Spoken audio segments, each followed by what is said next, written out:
Imagine if your 14-year-old daughter got pregnant. According to the Advocates for Youth website, the maternal death rate for a teen under the age of 15 is 2.5 times greater than that of a mother who is aged 20 to 24. Today, I hope to persuade you that it is in a woman's right to have an abortion. I have done extensive research on this topic in order to persuade you. I'll be discussing why a woman should have the right to control her own body, the medical aspects of the fetus, the medical risks to the mother, and how deciding to have an abortion is not just about the mother, it is also about the possible child. Many believe that a woman should not have the right to have an abortion, even though it is her own body. According to the Socialist Worker website, a Pennsylvania law now being reviewed by the Supreme Court requires a married woman to notify her husband in order to have an abortion. This law also requires women to go through counseling on the alternatives of having an abortion, and then she must wait 24 hours after her counseling in order to have the procedure. But it's not just about how a woman must notify her husband and get permission in order to have an abortion. It's also about how the limitations on abortions only affect the young and the poor. Also from the Socialist Worker website, in the century during which abortion was illegal, rich women could still obtain abortions because they had the funds and they had the private physicians. They could travel to another country where it was legal, or they can get around the law and still have their procedure. Yet, the women who desperately needed it the most, they needed the right to choose, they couldn't. Women who are young and poor are at risk for dying from the risky medical procedures of having an abortion because they are out of options. Some people believe that a fetus can feel pain as early as 8 weeks, but that's not true. Fetuses are incapable of feeling pain in the normal time period that a woman has an abortion. According to a 2010 review by the British Royal College of Obstetricians and Gynecologists, most neuroscientists believe that the cortex is necessary for pain perception. But the cortex doesn't develop or become functional until at least the 26th week, which is long after most women have an abortion. Actually, according to the Abort 73 website, 89 to 92% of all abortions happen within the first trimester, which is prior to the 13th week of gestation. Using the statistic, most fetuses will not feel pain during an abortion.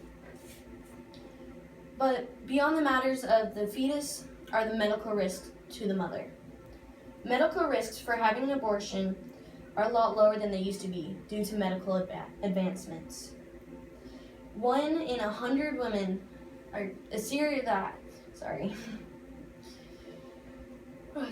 Stated on the American Pregnancy website, serious complications occur in fewer than 1 out of 100 first trimester abortions and approximately 1 out of 50 late-term abortions.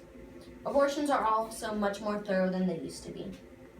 This statistic from the Women on the website states that less than 1% of women experience an ongoing pregnancy after an abortion, and this can be determined by a pregnancy test after 3 weeks or an ultrasound within a week after the abortion.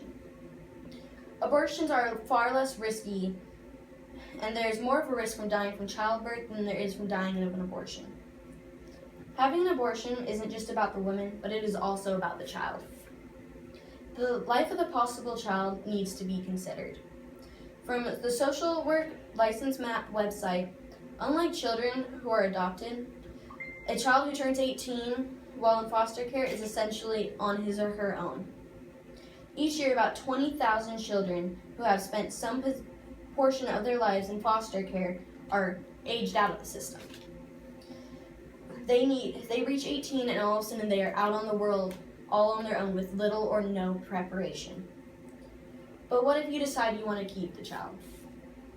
This personal experience from Ashley Thorne on the Mind Body Green website, she states, "After discussing the news with my mom and my boyfriend, I made the scariest decision of my life. I chose to abort. I wasn't financially stable, I wasn't ready, and I didn't want to drop out of college."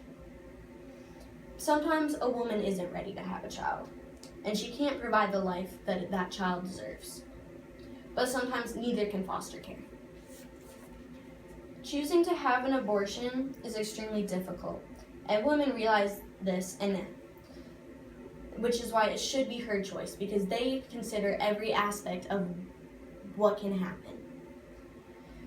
Women have worked very hard to have the rights to control their own body, and fetuses are incapable of feeling pain during the normal time period for abortions. The medical risks for women are very low due to medical advancements, and it is also about the possible child's life after they were born. I hope I have persuaded you today that it is in a woman's right to have an abortion. So, if your 14-year-old daughter gets pregnant and she has 2.5 times the greater risk of death, what would you do?